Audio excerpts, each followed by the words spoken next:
دنيا الإيمان أيا قلوبا. Saya ngaji banyak. Nabi Isa itu kalau orangnya ceria sekali. Pernah ditegur sama Nabi Yahya. Mali aroka dohikan, ka'annaka amin tamin makrillah. Saya melihat kamu kok selalu senyum ceria, seakan-akan tidak ada adabnya Allah. Terus Nabi Isa balas ke Yahya, Mali aroka abisan, ka'annaka ayista min rahmatillah. Kamu kok merengut terus, koyok ning donya ora ono rahmat. Jadi kamu milih mana? Senyum terus apa merengut terus? Partainya hanya dua, Nabi Yahya sama Nabi Isa. Jadi khazanah itu banyak.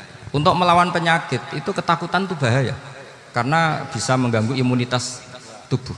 Orang harus percaya diri, harus pede. Meskipun harus hati-hati, tapi harus tetap pede. Dengan demikian imunitas tubuh kita terjaga.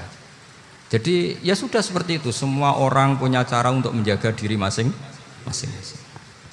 Kemudian tentang Mbah Ahmad Siddiq, saya tahu banyak karena dulu saya masih ingat. Ini sekaligus ijazah pada cucu-cucunya. Kalau sama anaknya tidak berani saya. Sama cucu-cucunya. Saya masih ingat Mbah Ahmad Siddiq itu sangat loyal sama yang namanya negara. Kita tahu beliau adalah termasuk orang yang bintang ketika Muktamar Situbondo, ketika NU pertama kali nerima asas tunggal, yaitu Pancasila. Kayak apa ulama-ulama kita, ya mulai Mbah Ahmad Siddiq, Mbah Ali Maksum, Gus Dur, Mbah As'ad, semuanya lah, termasuk Mbah Mun, semuanya loyal sama negara, sehingga NU menerima asas tunggal. Itu saya masih ingat karena Bapak dulu perwakilan dari NU cabang Lasem. Beliau pernah ngundang Mbah Ahmad Siddiq di sini, zaman itu zaman Pak Dzufar, ikut ngundang ke sini, bapak saya.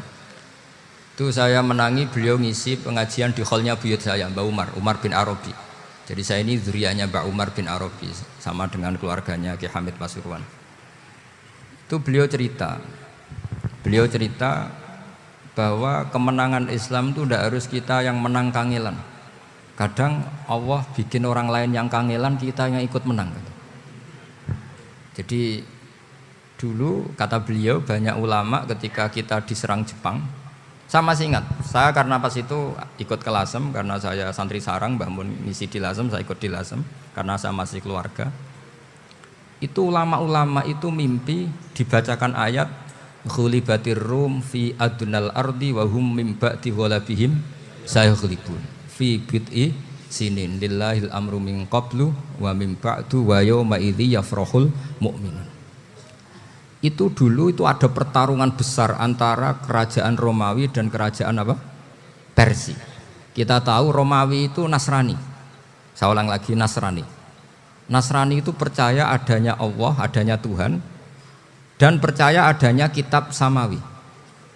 Sementara musuhnya itu Persia, orang yang tidak bertuhan, tidak berdasar kitab samawi.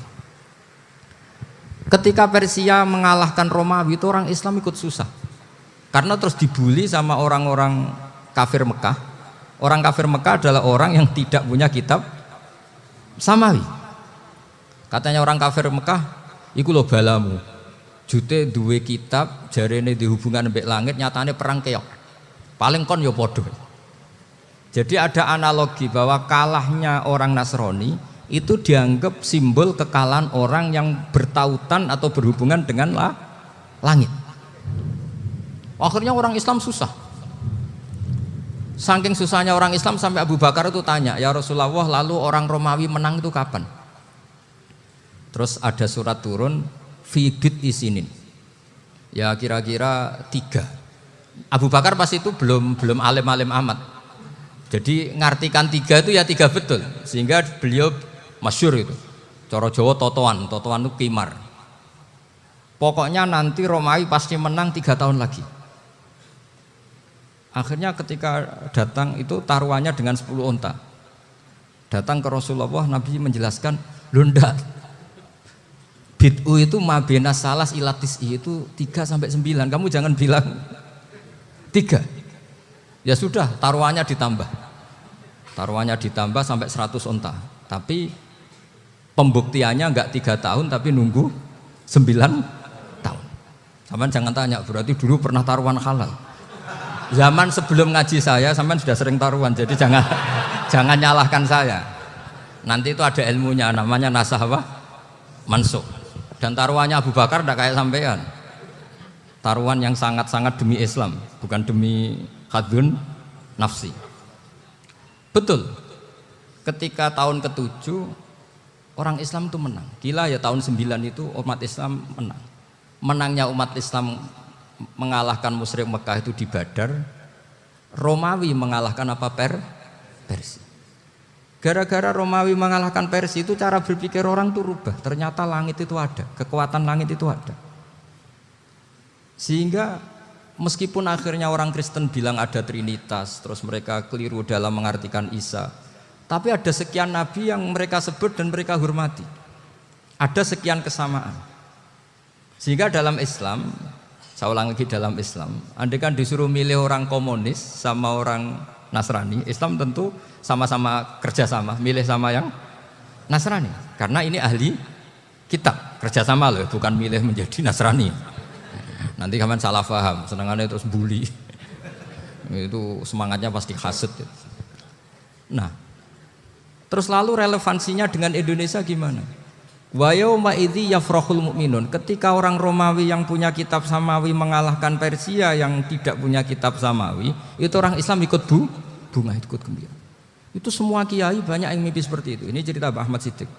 Saya dengarin. Ternyata betul. Jepang itu nggak dikalahkan Indonesia. Jepang, Hiroshima dan Nagasaki dibom oleh apa? Sekutu. Akhirnya Jepang pulang. Pas Jepang pulang, Indonesia merdeka. Itu dulu kiai-kiai sudah nakwil bahwa menangnya Indonesia itu tidak harus mengalahkan penjajah. Pokoknya nanti penjajah ada yang mengalahkan. Jadi orang Islam zaman itu tidak bisa mengalahkan Persia. Yang mengalahkan itu Romawi. Tapi orang Islam ikut gembira. Itu sebenarnya wa yauma idzi yafrahul mu'minun binasrillah. Jadi orang itu cara berpikir Quran itu beda. Sehingga saya ini cerita ke cucu-cucu Mbah Siddiq karena ya nasabnya sama sampai saya, karena sama-sama sampai Mbah Sambu. Bedanya keluarga saya lewat Mbah Abdul Azim, kalau yang keluarga sini lewat namanya Mbah Yusuf. Itu saudara sama Mbah Abdul Azim, sama-sama sampai Mbah Sambu. Tapi keinginan saya tentu bukan sekedar silaturahim gagah-gagahan diceluk Gus. Celuk Gus repot. Nak ora alim ra pantes. Nak beling ra pantes. Salam templek 1.000 jaluk swarga. Aduh. Tuhan. Kok mentalane 1.000 jaluk. Kamu nginep di hotel 100.000 itu enggak cukup, apalagi untuk bayar apa? Surga. Itu enggak sopan sekali gitu. 1 juta ya enggak bisa itu. 100 juta juga enggak jelas juga. Terus sampean mendingan enggak usah salam templek. Malah nggak mungkin masuk surga kalau. Jadi dulu yang namanya zuriyah, sampean tenang saja, nasab sampean tidak kalah dengan kita, karena nanti setelah di kuburan itu gus-gus itu nggak penting. Semua kalau ditanya bapak kamu siapa, jawabannya siapa? Nabi Ibrahim. Sudah parmin parlan hilang semua, sudah aman pokoknya nanti, karena kalau nanti ditanya malaikat bapak kamu siapa, jawabnya Nabi siapa? Ibrahim. Makanya saya itu pemuja Allah yang serius. Sampean ya pemuja Allah, tapi kan kadang kurang alim. Saya ini pemuja Allah serius. Saya itu kalau ngaji, ya ngaji biasa belajar, itu sering nangis seneng. Misalnya saya baca tadi, Miftahul Jannah la ilaha illallah, luang kunci kok dikasihkan. Kita ini masuk neraka gak pantas, enggak bawa kuncinya kok masuk. Harusnya kita ini masuk surga, kita kan pegang kunci surga, gak pegang kunci neraka. Maka aneh kalau kamu masuk neraka itu aneh. Coba kita pegang kunci surga apa kunci neraka?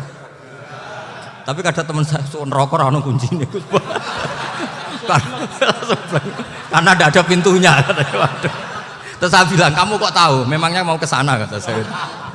Saya tidak punya rencana tahu neraka. Karena nanti di antara syafaatnya Quran itu orang kalau mau masuk neraka tidak jadi. Ya nggak apa-apa ya, diatur sendiri. Jadi di antara syafaatnya Quran itu orang nggak jadi masuk neraka. Jadi syafaat itu ada 2, dari neraka diangkat ke surga, dan itu bisa lama itu. Tapi kalau syafaatnya Quran itu yang belum masuk neraka supaya nggak jadi masuk neraka. Karena neraka juga punya aturan, dia juga kena aturan fikih. Jadi, lo betul ini, saya ada guyon. Jadi kena konstitusi apa? Fikih. Sama tak ceritani syafaatnya Quran itu ada orang itu beling itu fasik. Itu dia hafal surat Tabarok, hafal betul. Tabarakalladzi biyadihil mulku wa huwa ala kulli syai'in qadir alladzi khalaqal mauta wal hayata. Pertanyaannya gini, boleh enggak orang menginjek surat Baqarah? Boleh enggak? Enggak. Padahal orang hafal Quran itu artinya ayat itu ada di hatinya. Fa inna wa ta'ala la yu'adzibu qalban wa al-Qur'ana.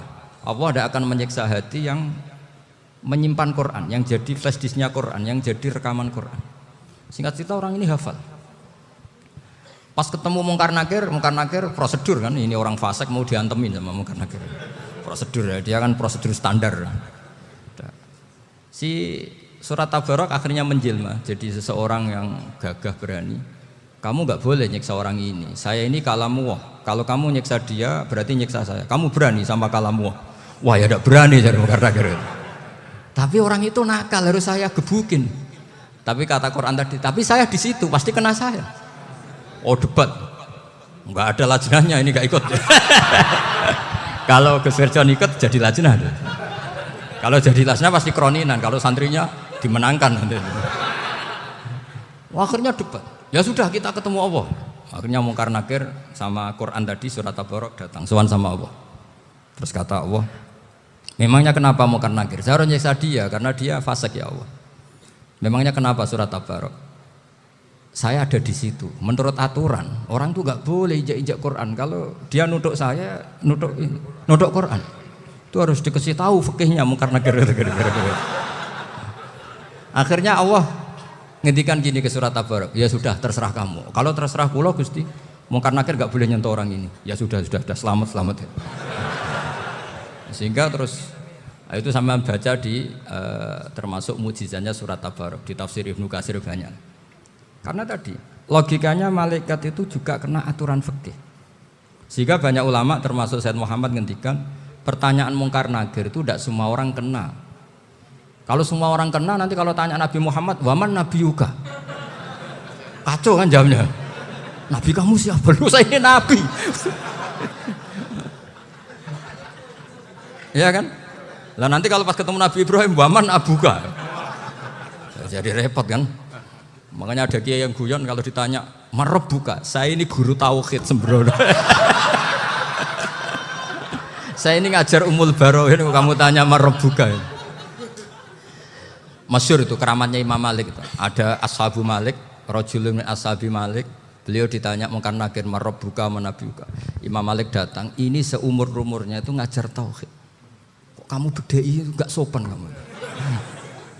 Dan kita berharap barokah sampean ngaji nanti itu. Yes. Malaikat itu ono sungkane gitu. Jadi ada.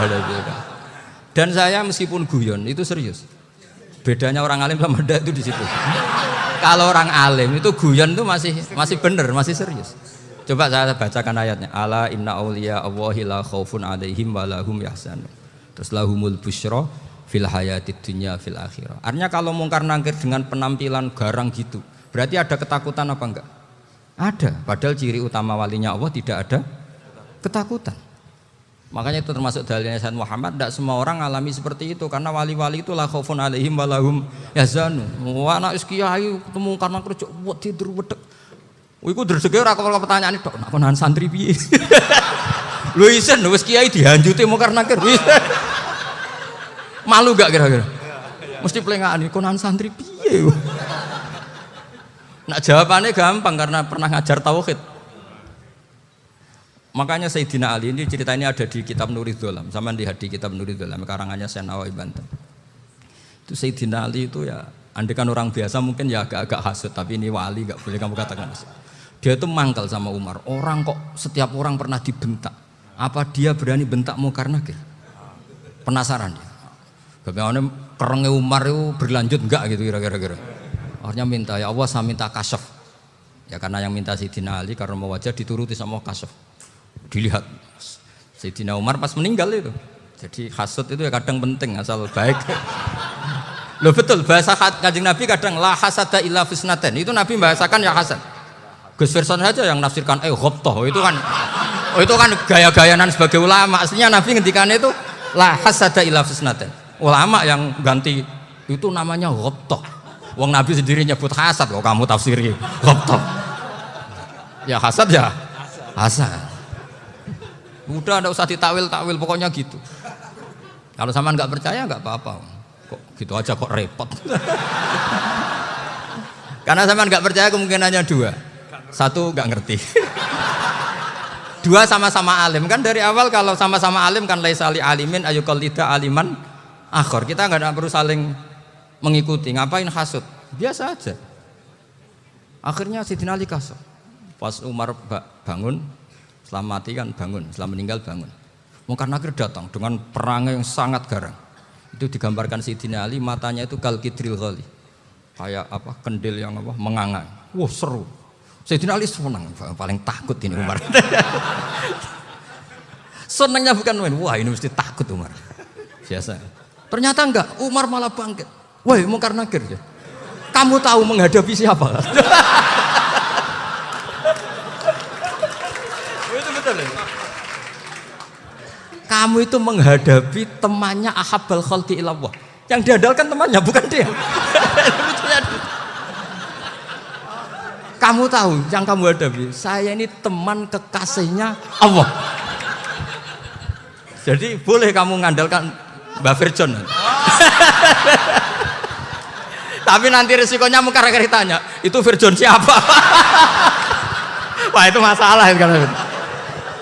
Makanya syaratnya wali itu harus ma'rufun fis sama. Di langit sudah populer. Makanya dulu ada orang yang saking seninya Abdul Qadir ditanya apa saja jamnya Abdul Qadir Al-Jilani itu aman karena beliau populer. Makanya program kita harus populer dulu di langit. Nah, itu nanti kalau dicatut oleh santri-santri nggak apa-apa. Kalau nggak populer nanti dicatat, itu siapa? Masalah ini. Umar itu yang dibanggakan itu, kamu tahu saya siapa? Ya enggak tahu. Saya ini temannya kekasihnya Allah. Temannya Muhammad. Iya Muhammad Rasul. Wah mikir waduh. Repot. Loh di dunia aja gitu kan temannya presiden, temannya panglima, apalagi ini temannya Sayyidul Awalin wal Akhirin. Di dunia aja bilang temannya presiden, menteri orang sudah takut, apalagi ini temannya Sayyidul Awalin. Hanya Mungkar Nakir terus konfirmasi sama Allah, gimana ya Allah ini ngadepi. Sebetulnya diandalkan itu temannya, bukan dia. Wah, akhirnya sama Allah dibilang ya, Bu, ya sama seorang seperti itu Bu yang sopan. Terus semenjak itu Mungkar Nakir itu nggak selalu berpenampilan seperti itu, sangat seperti itu. Jadi semoga itu konsisten sampai nanti. Jadi kamu kalau ingin nggak takut Mungkar Nakir jadi wali dulu. Karena syaratnya tadi hanya wali sing la khaufun alaihim walahum yahzanun lahumul busyra fil hayatid dunya fil akhirah. Jadi orang itu kalau ngaji itu harus khatam. Jangan semuanya kena pertanyaan. Dan kalau semuanya kena pertanyaan nanti repot. Kalau Nabi Muhammad ditanya waman Nabi Yuga. Nabimu siapa? Lu kan terus jadi aneh. Jadi makanya ngendikane Sayyid Muhammad semua ulama lah. Enggak ada am kecuali ditaksis. Kecuali sifatnya Allah. Misalnya bikulli syai'in alim ya benar-benar bikulli syai'in. Tapi kalau am semuanya pasti ada taksis. Meskipun dalam muhawarah muhadasah biasa. Ya, misalnya contoh gampang istri kamu baru seneng kamu, Mas nak pengen apa-apa aku lapor aku gak apa-apa Mas, mesti aku seneng gak sama lapor. Iku di aku pengen wayo. Wah langsung jadi apa wae. Mesti apa wae maksudnya kecuali itu gitu. Padahal kalau ngomong ya Mas sampean ingin apa saja tak dukung. Terus sampean bilang kepengin iku wayo. Kira-kira disetujui apa enggak? Sama seperti kita kalau punya teman akrab, wes nang omahku gak apa-apa, anggap ya omahmu dewe. Terus mlebu kamar.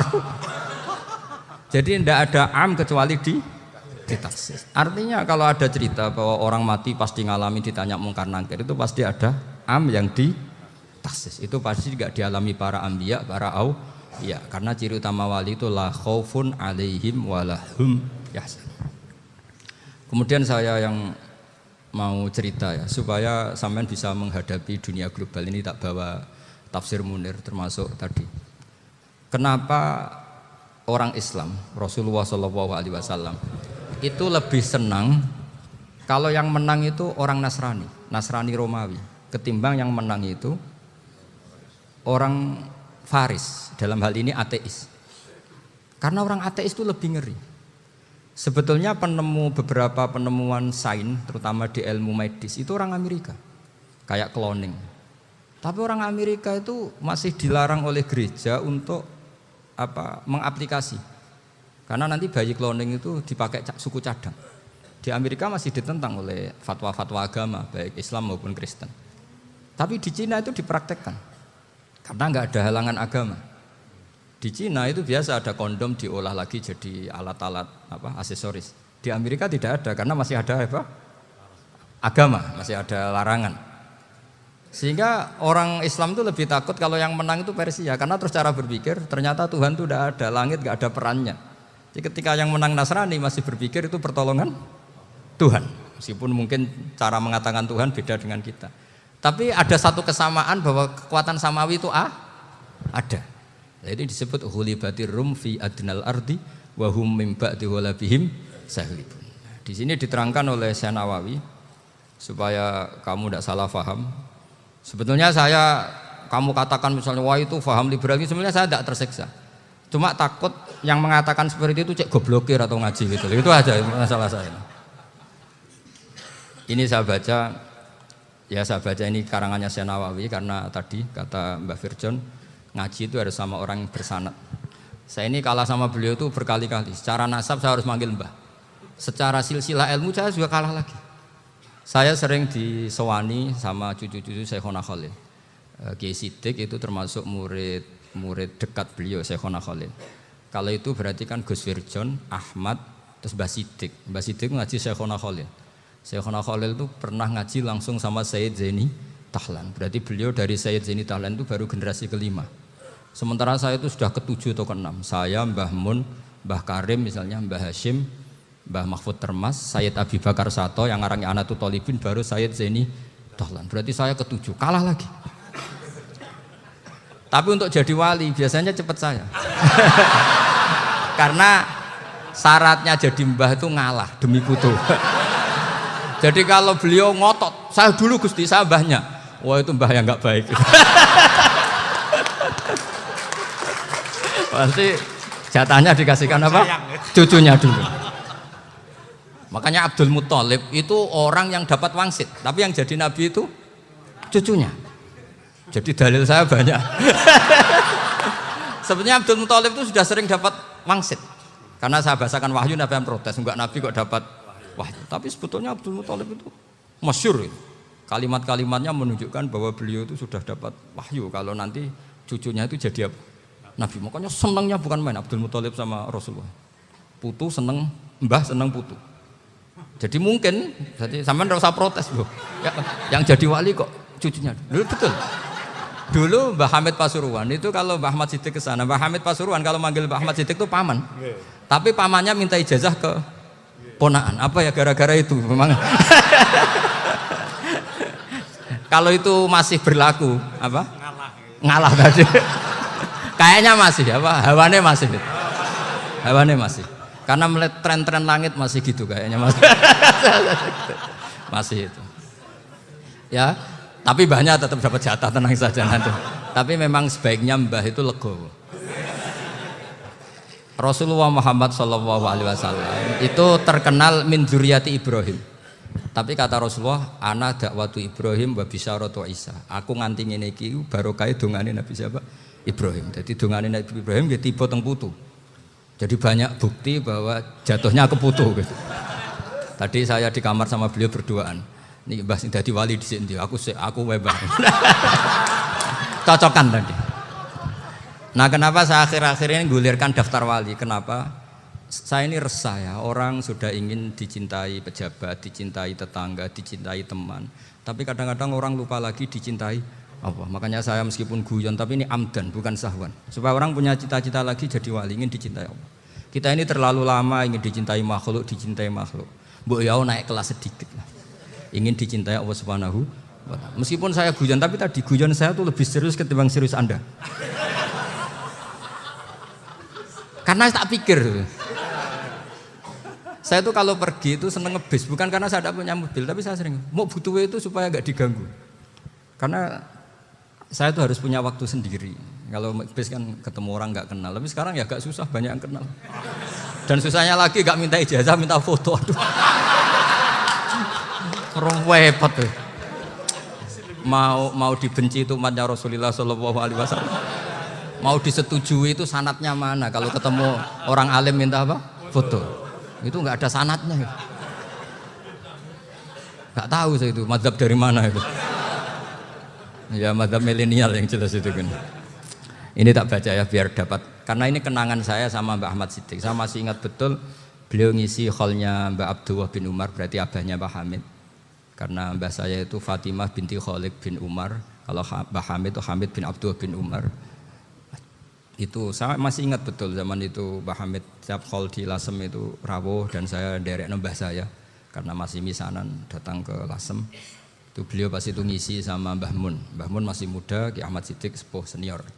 Itu beliau cerita bahwa dulu ketika Indonesia dijajah Jepang itu para kiai mimpi dibacakan ayat Khulibatir Rum fi adnal ardi wa hum mim ba'di walabihim salim. Terus ada kiai yang tanya, takwilannya gimana? Ya nanti Jepang pulang bukan karena kita yang mengalahkan, tapi Jepang ada yang mengalahkan sendiri meskipun tidak kita.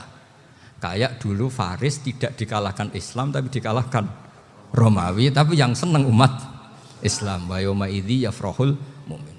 Itu luar biasa ulama-ulama kita. Delalah kejadiannya Indonesia seperti itu.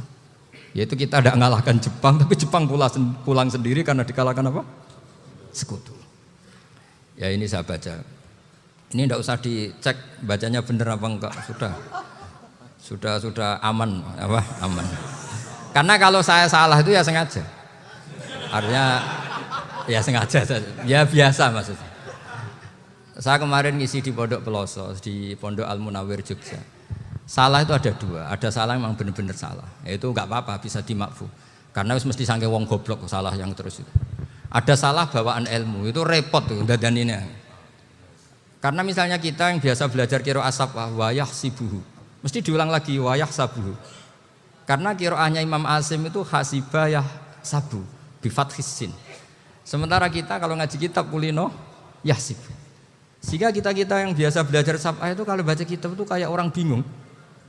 Kadang-kadang yang ngaji juga bingung. Gus Pak mocok di bulan pelin. Ya tepat-tepatan. Ada yang mengatakan Gus Pak bingung, ada yang mengatakan Gus Pak alim alamah. Ya tepat-tepatan nasib tadi.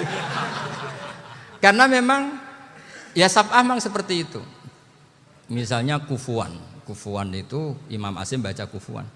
Tapi beliau punya murid namanya Syu'bah. Itu kalau baca kuf'an. Makanya kita itu, ini kan khataman Quran ya, jadi saya menyinggung sedikit tentang qiraah sabah. Tadi beliau juga sudah tak kasih kitab saya Hifdzuna Liyadal Mushaf. Sama tak ajari latihan sabah, memang angel ya. Makanya yang nggak bisa itu wong pinter. Sudah tahu angel ya nggak usah diteruskan kan. Orang menghindari barang angel itu pinter apa goblok? Pinter. Berarti wong goblok pinter. Saya tuh makanya sama orang goblok tuh respect. Jadi orang alim tuh angel apa gampang? Angel. Menghindari barang angel pinter apa goblok? Loh, orang menghindari barang angel pinter apa goblok? Pinter. Berarti wong goblok pinter. Jadi saya sama orang-orang goblok itu respect. Sudah tahu jadi orang alim angel ya barang angel ya harus dihindari. Makanya saya ini insya Allah umatnya Nabi yang termasuk yang terbaik. Amin. Karena mencintai umatnya Nabi termasuk yang goblok. Wah, itu tidak gampang itu. Karena tadi sudah tahu ya. Seperti itu loh orang naik panjat pinang. Itu yang naik karena ingin hadiah. Yang nonton sudah tahu wah licin kok dinaikin mau keplodok ya. Tapi orang sepakat yang nonton juga pinter karena sudah tahu ribet kok. Tukun yang pasar kena lah opo menek. Sama juga gitu. Ngalim tafsir angel, ngalim fikih angel. Tak karek ngaji ngerekam kan gampang. Itu pinter apa goblok? Pinter. Iya. Makanya kula niku mbok burohno ngono tok. Saya tadi dinasihati Mbak Firjon, muga-muga hati saya selamat. Saya itu meskipun kata orang banyak, muhibin saya banyak, tapi saya insya Allah tidak riya. Saya itu pakai kitab namanya Tasbitul Fuad, itu karangannya Said Abdul Al-Haddad. Ketika beliau punya muhibin banyak ditanya, bagaimana ya Habib Anda menjaga hati Anda? Jamnya Said Abdul Al-Haddad itu unik. Innama azzamu Allah. Mereka itu sebenarnya menghormati Allah. Cuma butuh sarana dan itu saya. Jadi saya tahu sampean semua itu mencintai Quran. mencintai sunnah Rasul, mencintai hadis-hadis Rasul. Cuma sampean kan karena nggak paham, terus manfaatkan saya. Jadi sebenarnya saya ini korban, korban. Jadi saya mau riak gimana? Korban kok mau bangganya di mana tuh? Coba sampean misalnya ngaji tafsir, belajar sendiri kan susah, terkibnya susah, maknanya susah, bahkan beli kitabnya kadang nggak kuat. Loh, untuk jadi alim tafsir itu kan harus beli kitab. Loh, saya sering belajar kitab itu jutaan.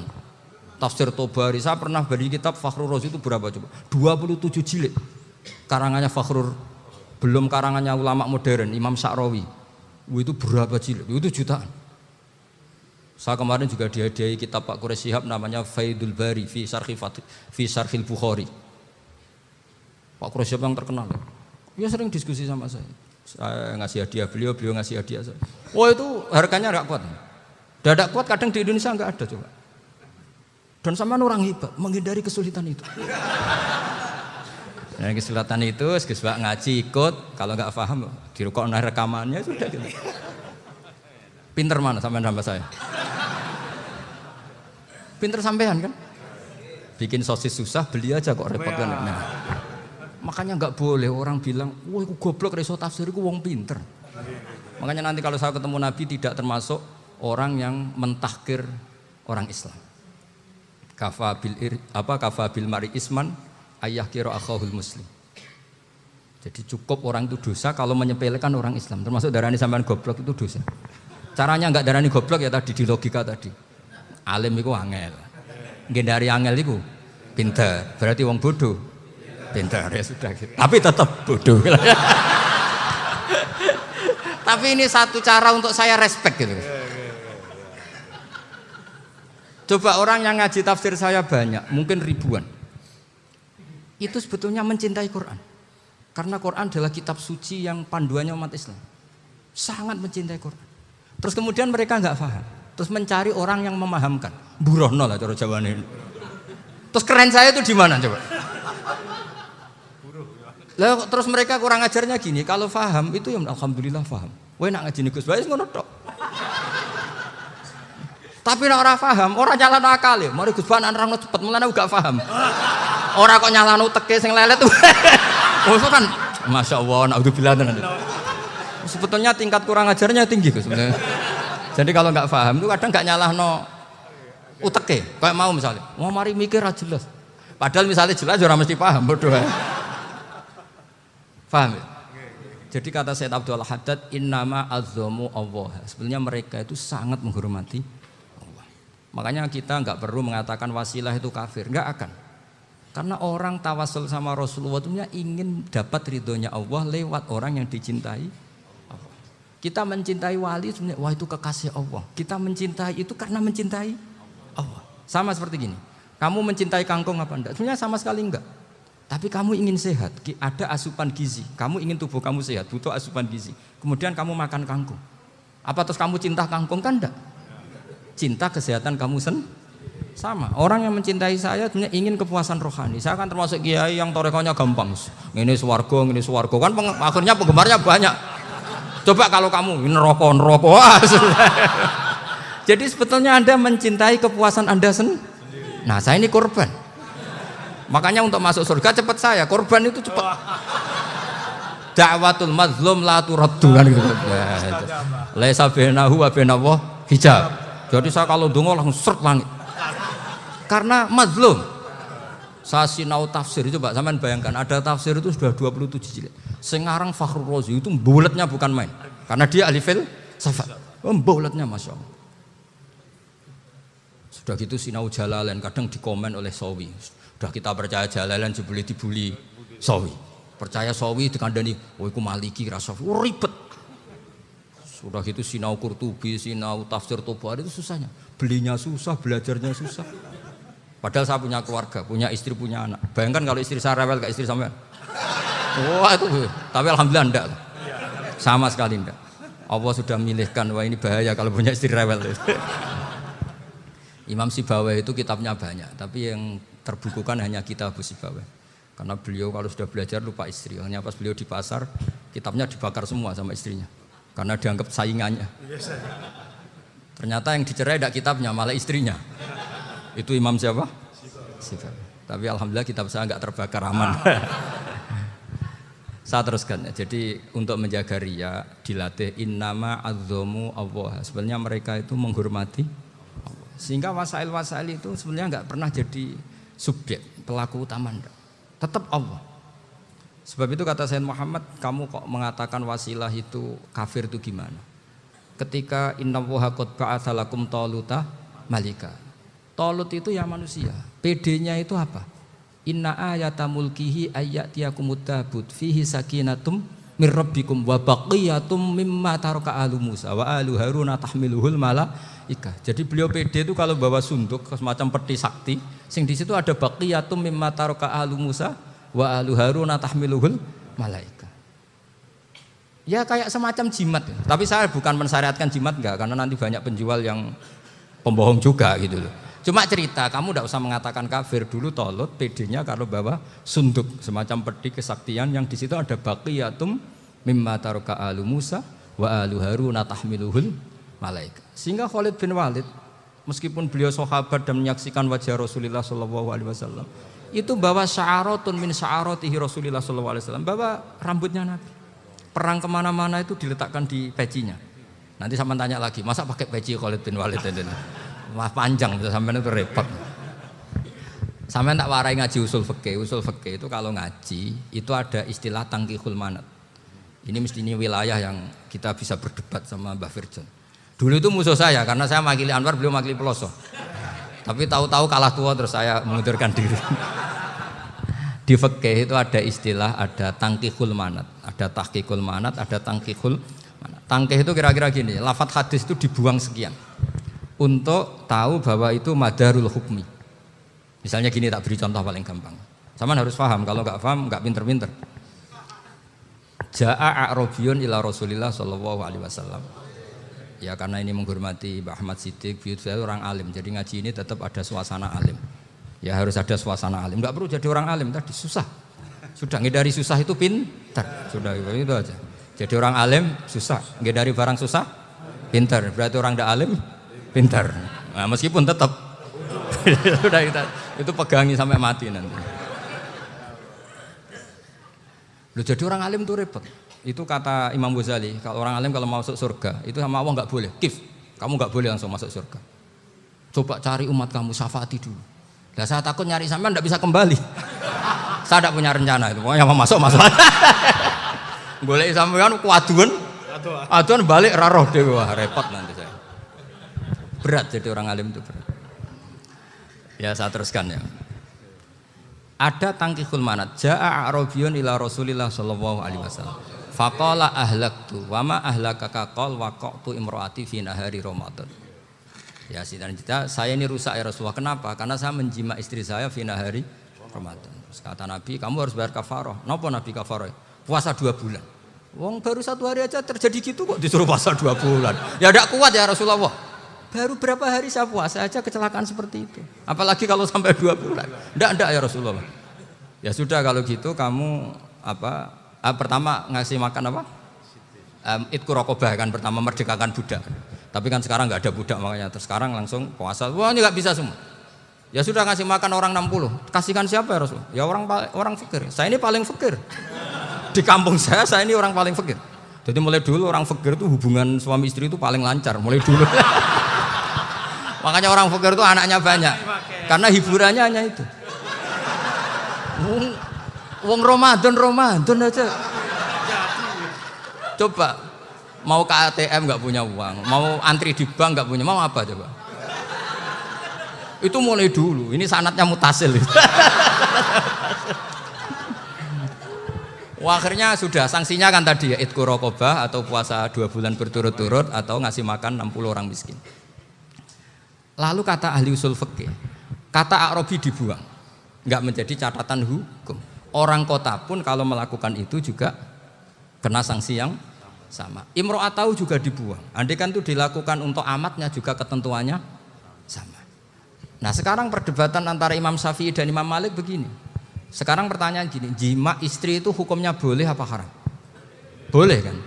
Lalu kalau ada orang tanpa udzur kemudian makan siang-siang, Cara Imam Malik hukumnya sama, harus kena sanksi yang sama. Karena sama-sama hadku hurmati Ramadan bi ghairi uzrin syar'iyyin. Sama-sama merusak hukum Ramadan tanpa uzur syar'. Lu jima itu tidak zina. Kan hukumnya jaiz. Nah, sekarang makan hukumnya jaiz, harusnya juga kena ketentuan yang sama. Cara pikirannya Imam Malik. Nah, alhamdulillah Imam Syafi'i gak setuju. Wah, cara setuju repot. Bahkan orang-orang Syafi'i sudah punya khilaf, kalau gitu minum dulu. Iya, biar enggak kena. Iya, biar iftarnya pakai minum. Setelah minum baru jima kan. Iya. Ini sudah menyiapkan khilafnya. ini khas Syafi'i ini, bongso rekayasa hukum. Nanti bisa belajar jauh cara ngakali hukum. Makanya guyonan yang masyhur Gus Dur itu gitu. Ada seorang kiai atau Gus lah, ya punya salah, namanya manusia kan punya salah, entah cangkruk entah apa, pokoknya punya salah. Ada wartawan yang ngiranya semua kiai itu orang suci, sehingga tanya sama Gus Dur, Gus itu ada kiai kok, ya pokoknya salah lah. Tapi jangan bayangkan dosa besar, enggak, kecil-kecil aja. Itu gimana itu? Padahal kiai kan orang suci. Jawabnya Gus Dur lucu. Ya justru yang boleh salah itu para kiai, kalau kamu nggak boleh. Loh kok bisa Gus? Karena mereka tahu caranya tobat. Repot. Kalau kamu nggak tahu caranya, sama pelanggaran hukum itu ya harus pakar-pakar hukum. Ya. Itu yang tahu caranya rekayasa. Kalau kamu ya kena pasal kan ya. Jadi kamu jangan niru saya. Saya ini punya sekian cara untuk kembali. Nah, itu namanya khilaf. Makanya kata Sayyid Muhammad, kamu tidak usah anti khilaf. Karena Abu Hanifah itu membolehkan khilaf. Kitabul khiyal. Yang penting kamu soleh dulu. Setelah soleh nanti Allah maklumi. Soleh dulu, syaratnya soleh dulu. Kalau tidak soleh jangan. Contohnya gini, ada orang mau puasa lemes sekali, mau makan. Gampang. Kalau langsung makan kan kayak hadku hormati Ramadan biwari udrin syar'iyyin. Aku langsung mau jembera sowan Mbah Firjon. Sudah status saya apa? Musafir. Ya sudah, berangkat aja sampai Tuban makan. Nanti kalau nggak jadi ya nggak apa-apa sudah. Kan mulai pergi sudah musafir. Saya tidak tahu nanti malaikat tertarik gebuki nggak tahu. Tapi itu ada khilafnya, asal soleh lah. Karena kata Sayyid Muhammad dan semua kitab mengatakan itu. Kalau sama nggak tahu ya kebablasan. Nabi Ayub, nabi yang terkenal gudiken itu siapa? Ayub ya. Nah, itu yang Israiliyatnya kan seru lah. Gudiken dikukur bek kreweng itu terlalu lah kalau itu. Untuk kreweng konti ning Arab ora ono kreweng itu sudah masalah itu. Singkat cerita, Nabi Ayub ketika diasingkan kaumnya itu kan nggak punya sumber makanan. Lah orang lelaki itu mulai dulu egois. Istrinya Nabi Ayub itu cantik sekali, udah cantik, rambutnya bagus. Makanya kamu nggak usah tanya kenapa istrinya kayak banyak yang cantik. Ya, warasatul anbiya, nggak boleh mungkin. Kalau nggak cantik ya warasatul anbiya dari segi balak. Istrinya Nabi itu semuanya cantik. Nggak usah tanya sebabnya apa, pokoknya gitu, semuanya cantik. Singkat cerita, beberapa kali istrinya Nabi Ayub itu kerja demi bisa nafkahi Nabi siapa? Suatu saat itu tidak ada pekerjaan yang cukup untuk beli roti. Satu-satunya peluang dapat rezeki itu putrinya raja itu rambutnya berondoli. Terus ada sayembara siapa yang rambutnya bagus mau dibeli. Sampai rambutnya istrinya Nabi Ayub itu dijual. Nabi Ayub tersinggung karena itu mengurangi kecantikan. Jadi lelaki mulai dulu gitu. Udah nggak urun kalau istrinya nggak cantik itu komplain. Itu khasnya lelaki. Jadi kalau kamu gitu ada sanadnya juga, tenang saja ya. Komplain ya pegawaian itu. Saking mangkelnya Nabi Ayub terus ngendikan la adriban naki mi'ata sautin. Kamu akan saya pukuli dengan mi'ata sautin atau dengan 100 cambukan. Atau mi'ata dikhtin atau mi'ata apalah sesuai konteks zaman itu. Engko nek muni pecut tuku konti kok ribet lagi. Singkat cerita akhirnya ketahuan bahwa istrinya menjual itu demi Nabi Ayub. Allah nggak ridho kalau kekasihnya yaitu istrinya Nabi Ayub wis perjuangan kayak gitu malah kena hukuman. Tapi Allah juga nggak ingin kekasihnya yang bernama Ayub melanggar sumpah. Padahal beliau sudah sumpah wallahi demi Allah nanti tak pukul dengan 100 kali. 100 kali dengan lidi lah misalnya, contoh yang gampang tuh lidi. Akhirnya sama Allah dikasih satu solusi. Wa khud biyadika dikhsan fadrib bihi wala tahnas. Ya sudah, lidi itu ikat jumlahnya 100. Terus pukul sekali saja. Anggap saja sudah 100. Iku pangeran sing wari ngakali ngono iku pangeran. Tapi syaratnya soleh. Syaratnya soleh. Jadi kalau kamu anti khilaf berarti anti ajarannya Allah di ayat itu. Wa khud biyadika dikhsan fadrib bihi walata. Itu dulu ada, ini cerita di Ithaf. Ini cerita terakhir, ini sudah, sama jangan nama sudah. Terus pengumuman tadi, yang enggak pernah sepuh ngutang saya itu haram tadi. Karena tadi saya punya kewajiban di rumah yang bisa menggugurkan ya kewajiban yang lebih besar. Lebih besar itu ya tadi, bisa pernah guru, pernah sepuh. Yang jelas enggak umur. Umur sampean menang kabeh itu. Tua-tua serepot itu. Ada raja itu ganteng kaya, senengannya nikah perawan cantik. Itu semua kampung mesti kenal. Mungkin digilir atau gimana pokoknya. Suatu saat ada pemuda suka sama perempuan yang di kampungnya, cantik sekali. Kemudian pemuda ini ternyata pekerja di kerajaan itu. Tiap hari ditanya, wah itu yang di kamu yang cantik siapa? Mau saya nikahin gini. Wah bahaya ini saingannya raja. Jadi yang dibidik pemuda tadi itu saingannya. Si raja ini orang yang namanya raja kan gengsinya tinggi. Kaifatang kihuha wa qad ra'aitu qad qabbalaha rajulun. Kok mbok nikah piye? Saya itu pernah melihat dicium lelaki. Wah, gak mau. Gak gelem wis kadung ditambung wong lanang waqat qabbalaha rajulun. Saya pernah melihat sendiri qabbalaha rajulun, dicium oleh lelaki. Wah, sudah gak minat raja langsung gak keren. Suatu saat pemuda tadi nikahi perempuan itu. Rajanya marah-marah. Kamu lelaki gak punya harga diri gini. Gak punya selera, gak punya harga diri, sudah pernah dicium orang kok tetap dinikah. Terus bilang ke raja, takrif manir rajul, lelaki itu siapa? Abuha. Kamu tahu lelaki itu siapa? Sopo? Abuha. Bapaknya. Saya kan hanya bilang rajulun. Pernah dicium lelaki. Lah pikirannya raja lelaki kue-kue ngene iki. Tapi butuhe canom mau raja ben gak sida. Itu aja tuh. Baru kayak digulirkan gitu waqat qabbalah rajulun. Wah enggak mau. Setelah itu suatu saat pegawainya tadi nikahi perempuan. Kamu enggak punya harga diri gini. Kamu tahu manir rajul apa abuha. Wah nak ngono aku gak apa-apa. Lah monggo sakniki wis bojo kula. Ora trimo wis diambung wis macam-macam. Lah itu namanya khilah. Apa? Khilah. Kalau di Balawa disebut tauriyah atau apa. Tapi saya tidak ngajari sampean seperti itu. Sudah pinter sebelum saya ajarin. Bangsa ngakali kan sudah pinter. Ya ini terakhir tak baca Arabnya saja nanti. Bismillahirrahmanirrahim. Biar dapat barokahnya Syekh Nawawi juga barokahnya guru-guru. Bismillahirrahmanirrahim. Wasababu nuzuli hadil ayati annahu kana baina farisa war rumi qitalun wa kanal musyrikuna yawadduna antaghliba farisu ar-ruma li anna farisa kanu majusiyan ummiyin wal muslimuna yawadduna ghalabatar rum ala faris liqaunihim ahla kitabin. Jadi zaman dulu orang Islam lebih senang kalau yang menang itu orang Nasrani. Kalau bandingannya ateis.